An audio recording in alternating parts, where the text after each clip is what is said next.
The poem Taste for Tomorrow by Jayanta Mahapatra depicts a morning scene in the town of Puri. In the opening line, a reference is made to the presence of crows. Then comes the picture of a wide street, which is the only wide street in this town, and which is compared by the poet to the huge, loosely hanging tongue of some monstrous creature. And just as that huge tongue, dripping with saliva, may be hanging loose from the creature's mouth, so this wide street stands out among all the others in this town.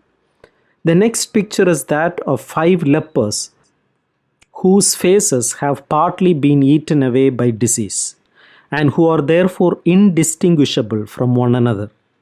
The lepers reverently move to one side as a priest passes by. They have necessarily to move aside because they are untouchables and therefore born sinners. The lepers must not come into contact with any healthy human being, much less with the priest who is a holy man and on whom even their shadow must not fall.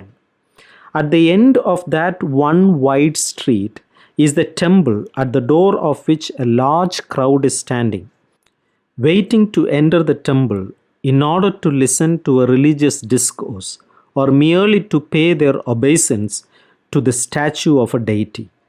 At the temple door, there is also a holy flower swaying from one side to the other, not because of breeze, but because the flower seems to have fallen under the religious influence of some saintly figure or of the holy atmosphere of the temple. The irony in the poem must be noted.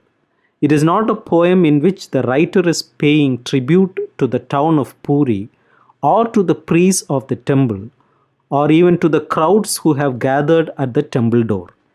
The author is mocking at all the sights of the town because his aim really is to point out the sordid or seamy aspects of a town which is believed to be one of the most sacred in India and which is particularly famous for its temple dedicated to Lord Jagannath. Taste for Tomorrow is an images poem, and the title shows the poet's view that this is the sort of thing awaiting the people of India, which has already enjoyed many years of progress and prosperity as a republic.